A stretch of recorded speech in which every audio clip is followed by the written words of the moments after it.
latest episode of the New Homes podcast. We're in the sunshine today at our Caddington Woods development in Chorley End, just outside Luton, where we're going to be talking about the relationship between new build homes and nature and getting some tips on how we can make wildlife thrive in our own gardens. And joining me to talk through all this today is Sandell, Group Communities Director at Redrow. Hi Dom, how you doing? Yes, fine, thanks. And Pete Dorans, Corporate Relations Manager at the Wildlife Trust. Hi Dom, thanks for having me. So Rose, starting with you, do you want to tell us a little bit about your role? I'm the Group Communities Director at Redrow. I've been here for nearly 11 years now. I look after the Partnership and Affordable Homes Department, Sustainability Department and our Master Planning Department. Weave in some golden threads between master planning, sustainability and the affordable homes that we build. Gives me an opportunity to really start to think about how we are implementing our green infrastructure on our sites and really bringing nature into the communities that we're building. Cool, excited. I'm sure we'll talk a little bit about some of those things later. And Pete, do you want to tell us a little bit about the Wildlife Trusts and the role you play within it? Yeah, of course, thanks Dom. Wildlife Trusts are a federation of 46 independent, autonomous, local organisations all over the UK. They have shared objectives, so me and about 60 other people advocate for those shared objectives on their behalf. And my role is to do that at the interface with the business world. Amazing. And what is the sort of nature of your relationship with Redrow? Well, we've been working with Redrow since 2018. In 2016, we set out a positive vision for how new housing development can help us to put nature back. And that struck a chord with Redrow, and we started having a conversation. And then in 2018, we decided we would work together to put together a strategy for a house builder, which would enable that vision to become as much as possible a reality. So we spent the first year, one of our experts was seconded into Redrow for a day a week, and they just helped with the drafting of the strategy. We also had a team of experts from throughout the Wildlife Trust who were looking at that at various iterations, and that then became the Nature for People strategy, which was released last year. And we'll go into a bit more detail about that strategy later. It's interesting you talk quite positively about the construction industry and specifically new build homes. You clearly feel the trust and can work with those and those types of developments can have a positive impact on nature. Yeah, absolutely. We believe that all development can potentially have a positive effect on the natural environment. And it's about choosing where you build, and then choosing how you design that build, and then crucially how that's managed going forward. So Rose, this debate often gets described as almost new build versus nature, as if there's one or the other. Heard from Pete from the Wildlife Trust point of view, that's not necessarily their view of things. Would you say that's the same for Redrow and yourself? Yeah, definitely. We see new build and developments and new communities that we're constructing as a real opportunity for us to not only provide homes for people but also to bring nature into their homes as well and increase the biodiversity in these areas. So a lot of the sites that we build have quite a low biodiversity value. They may look pretty in the first place, but actually there's not a lot of native species there. It may be a field that's been intensively farmed and a lot of fertiliser may have been used, and what we can do when we are setting out our sites is really think about the green infrastructure that we're putting in, encourage people to think about the native planting they're putting in. We put a lot of trees in, we think about the existing paths that we can link into, cycleways, and it gives people the opportunity to have nature on their doorstep rather than driving somewhere. Is it something Redrow is seeing consumers almost demanding or wanting more of now from their homes as opposed to just the sort of four walls that they're going to be living in? Yeah, definitely. We've seen that coming for a while, which is why we've been working on it for quite a long time with our partners, Wildlife Trust. Certainly since the pandemic, we've seen that really start to pick up. People are really noticing the environment around them, what it looks like, what it feels like, how they can engage with that. And I think Redrow are really uniquely placed to actually really to give the customer what it wants. Caddington's a fantastic example of that, because you walk around here first thing in the morning. When we came today, you saw people walking of all sorts of different ages, some of them power walking, some of them really sort of ambling along, And it was just, you can see people just enjoying that. It's lovely. Yeah, I think I'd definitely be an ambler myself. And in terms of, Rose mentioned a pandemic there, Pete, have you noticed with the trust a greater interest in the trust itself or nature generally from people now they've been spending more time in and around their homes? And they're really, really important green spaces, because we know that access to green space has really profoundly positive effects on individuals' health and well-being. And the ability to access nature close to home is really, really important because of that. And I think what happened last year, if you think back to this time last year, we were only allowed out within a mile of home for an hour a day, and people really, really rediscovered the natural spaces in their local communities, or actually noticed that there wasn't any natural space in their communities. The House Builders Federation did some research, and it said that it's shown that what people are looking for in a new home is really, really changing. Space to work from home, but also access to natural green space close by. And Pete, you told me a great stat earlier just about how many nature reserves there actually are in the country. Yeah, there's 2,300, which is actually more Wildlife Trust nature reserves than there are McDonald's in the UK. And in England, you're on average within 3 miles of one of our nature reserves. That's great. They're great stats. Yeah. So just picking up on what Pete said earlier, Rose, about the Nature for People strategy on what was a combined effort between Redrow and the Wildlife Trust. Just interested, what was the main sort of driver from Redrow to do that? Okay, well, we'd been working with the Wildlife Trust, as Pete alluded to, for quite a while, and we really wanted to start to formalise that partnership.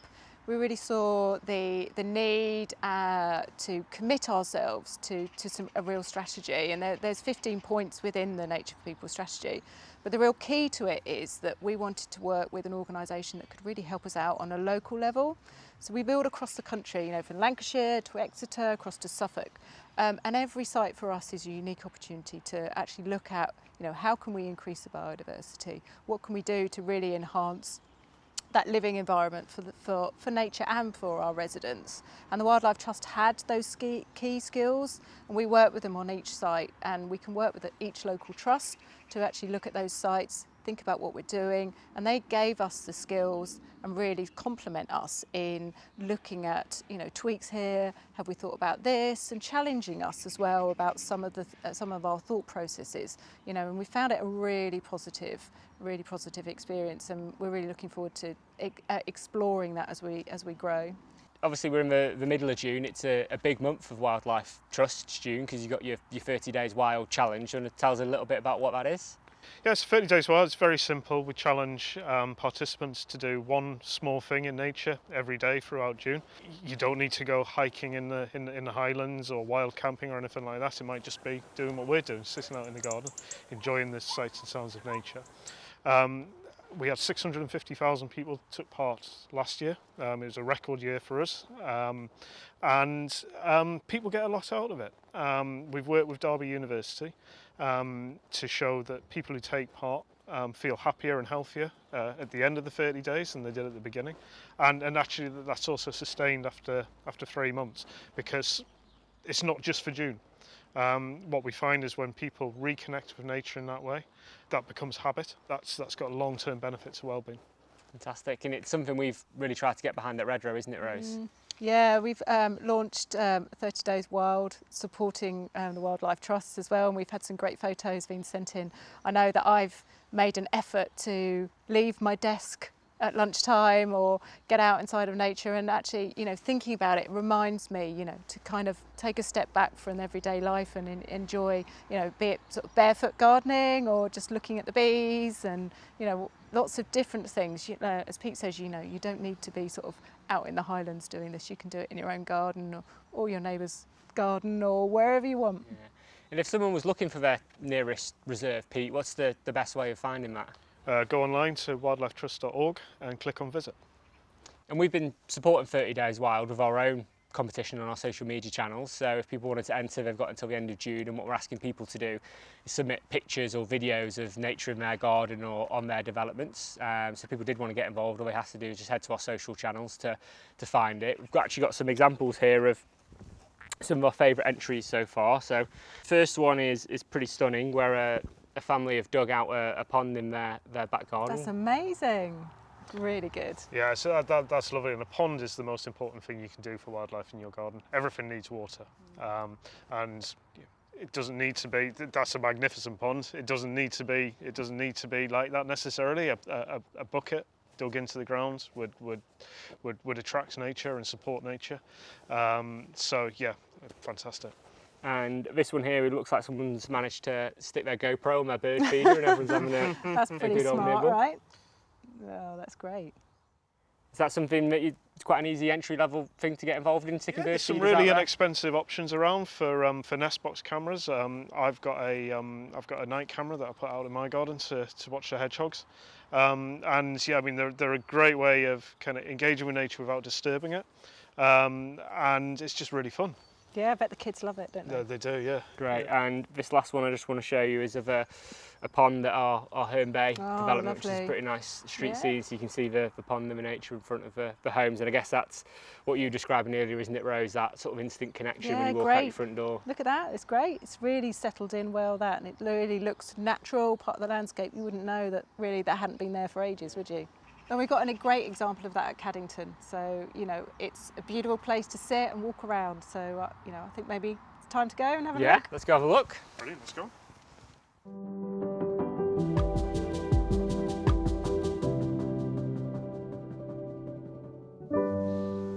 So great to be out and about on the development. Yeah. Rose, do you want to tell us a little bit about the history of Camington and what the plan's been since we've been on site? Okay, well, we've been on site quite a while now, but what we call Caddington is grey past, green future. So it actually used to be a car park for Vauxhall, so car storage and the testing track for them. There wasn't a lot of ecological value, not a lot of nature was really coming into the site. And we've been building the house, we've gradually, and we've really managed to upgrade the biodiversity. You'll see around us, we've got this beautiful woodland here.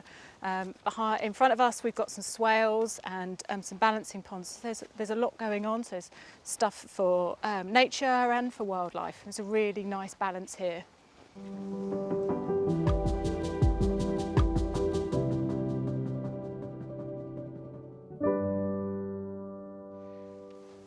Rose was just talking about the swales and balancing ponds. Pete, do you want to maybe talk a little bit about what the benefits are for these sort of things? Well, yeah, in any development, you've got to decide how you're going to deal with the rainwater, because you don't want it flowing off into local drainage, into local rivers. And you can have hard engineered solutions like concrete, and this could be a concrete pond, which would have absolutely no value for wildlife whatsoever, and would probably be pretty ugly for the people who live in these houses as well. Or you can have something much more natural like this, and as you can see, the edges haven't been mown. We're starting to see wildflowers coming through. There's plenty of bugs in there if you go digging. So much better for nature, much better for the wider environment because the water's just soaking into the ground rather than going into local rivers. And obviously this one's empty at the minute, isn't it? But there's two other balancing ponds on the other side of the development, and I imagine that just brings more opportunity for wildlife, doesn't it? Yeah, they're two ponds that generally stay full as well, and what you see with those two is a lot of amphibians as well, so a different type of nature for people to look at, and a really peaceful site as well.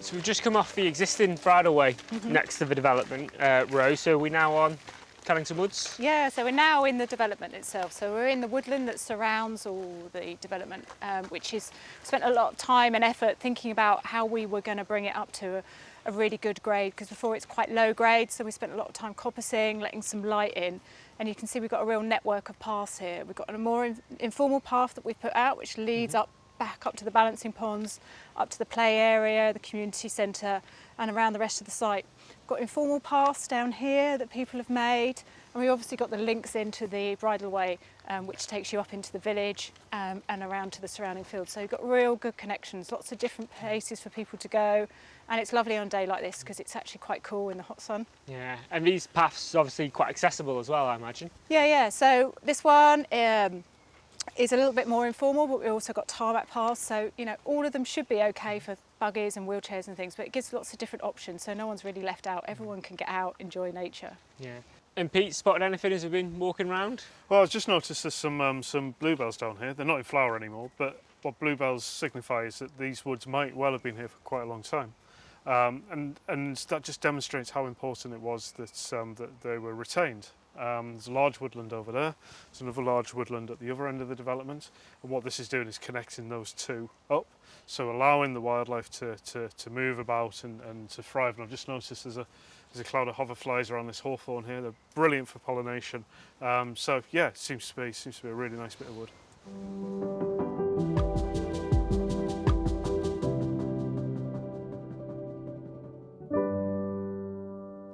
So we've got a really interesting feature here. So this is part of a more mature part of the site. So these houses have been here, they're some of the first to come in, so they've been here a while. And what you see here is residents are really starting to kind of interact with nature. So we've got some bird feeders put up here, and you've got a little bird bath down there.